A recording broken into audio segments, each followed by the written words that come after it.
Hello everyone, good evening, welcome back to my channel. আমার নতুন একটা ব্লগে তোমাদের সবাইকে অনেক অনেক স্বাগত জানাচ্ছি। আর আশা করি যে তোমরা সবাই খুব ভালো আছো, আর আমরাও বেশ ভালোই আছি। আর এই যে ব্লগটা তোমরা দেখতে পাচ্ছ যে আমি মুখেও কথা বলছিলাম, মানে আমার মুখও হিলছিল, বাট আমি এদিকে দেখো ভয়েস ওভার করছি। মানে এটার মধ্যে একটা অনেক বড় ঘটনা হয়ে গেছে। তোমরা ব্লগটা দেখা শুরু করো, আমি ব্লগের মাঝেই আর কি সবটাই বলছি। অনেক একটা মানে একদমই ছোট্ট একটা ব্লগ শেয়ার করব তোমাদের সাথে। এই যে ব্লগটা দেখতে পাচ্ছ এটাও হলো অনেক দিনের আগের। এই যে আমরা একলেন গিয়েছিলাম, তারপর একলেন থেকে এসে তো রাতের বেলা সেদিন মাওদের এখানে থেকেছিলাম, যেহেতু স্টেশনের মানে সামনে আর কি মাওদের মানে ঘরটা। তো রাতের বেলা থেকেছি, আর পরের দিন আমরা মানে থেকে যাই আর কি। আর এই মানে ব্লগটা হলো পরের দিনের। তো পরের দিন সন্ধ্যাবেলায় বোন আর কি বলছিল যে চল মানে ঘরের সামনে একটা রেস্টুরেন্ট রয়েছে ফুডমার্ট বলে, আগেও গিয়েছিলাম, তো সেখানে যাবে বলছিল। তাই আর কি এখন প্রায় 8টা মতো বাজে। তো হঠাৎ করে প্ল্যানিং হলো যাবে আর মানে আসবো এখানে। তো হেঁটে হেঁটে তিনজন এখানে চলে এসেছি। একদমই কাছে, মানে রেস্টুরেন্টটা 5 মিনিট মতো হবে আর কি মাওদের এখান থেকে হেঁটে আসলে। তো আমরা এসেছি।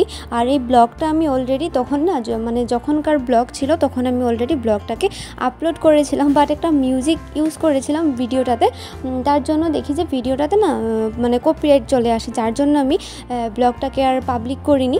আমি এভাবে মানে রেখে দিয়েছিলাম। তারপর এখন হলো মানে এখন যেহেতু আমি কন্টিনিউ তোমাদের সাথে ব্লগ শেয়ার করতে পারছি না, আমার ডেইলি ব্লগ যেগুলো হয় আর কি সেগুলো শেয়ার করতে পারছি না। আর এই ব্লগটা করেছিলাম আমি হলো ওর মোবাইলে, মানে বরের মোবাইলে করেছিলাম। আর এখন মানে দেখতে পেলাম যে ভিডিও ক্লিপগুলো তো রয়েছে, তাহলে যাই হোক চলো আমি মানে এডিটটাও ওর মোবাইল দিয়ে করেছিলাম।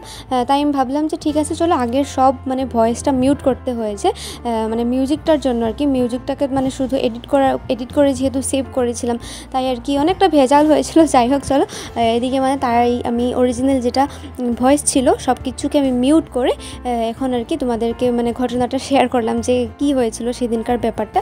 তো যাই হোক অনেক দিনের মানে আগের ব্লগ ছিল, ভেবেছিলাম থাক, আর কপিরাইট লেগে গেছে এটাকে আর শেয়ার করবো না, কিন্তু এখন যেহেতু আপাতত কিছু পাচ্ছি না তাই আর কি দেখো এটাকে আমি শেয়ার করলাম তোমাদের সাথে। আর এদিকে দেখো আমাদের খাবারটা অর্ডার দেওয়া হয়ে গেছিলো, খাবারটা চলে এসেছে। মানে একটা কোল্ড কফি নেওয়া হয়েছিল, আর একটা হয়তো এটা মজিটো ড্রিঙ্কস ছিল, মানে ঠিকঠাক মনেও নেই, অনেক দিনের আগের ছিল তো। আর সাথে হলো চিকেন পকোড়া।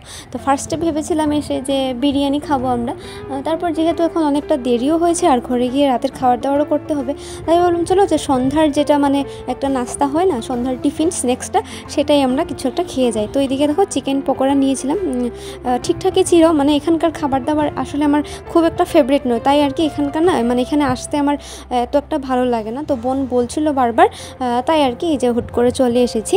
আর ফাইনালি আমাদের খাওয়া দাওয়া শেষ করে এবার হলো দেখো মানে কোনো জায়গায় আসলে তো জানোই অল্প ছবি টবি তুলতে হয়। তো ভাবলাম ঠিক আছে অল্প এদিকে ফটো টটো তুলে নেই। আর বোনও এইদিকে মানে রিলস করছিল। আর রেস্টুরেন্টটা দেখো একদমই ফাঁকা ছিল, তবে ওইদিকে একটা মানে ফ্যামিলি পার্টি করছিল। তো যাই হোক আর কি বাইরের দেখো ভিউজটাও তোমাদেরকে একবার দেখিয়ে দিলাম। মানে একদমই ছোট্ট একটা ব্লগ করেছিলাম, তারপর ঘরে এসেও আর কি ব্লগটাকে কন্টিনিউ করিনি। এভাবে মানে সেদিনকার একটা দিন এভাবেই কেটেছিল। তো যাই হোক এটাই আর কি তোমাদের সাথে আমি আজ শেয়ার করলাম। দেখে কেমন লাগলো প্লিজ কমেন্টে জানিও, ভালো লাগলে লাইক করো। আর কেউ যদি নতুন করে আমার চ্যানেলটাকে দেখছো তাহলে প্লিজ চ্যানেলটাকে সাবস্ক্রাইব করে দিয়ে পাশে থেকো, আর বেল বাটনটা ক্লিক করে দিও যাতে এর পরের ব্লগগুলো তোমরা দেখতে পাও। টাটা।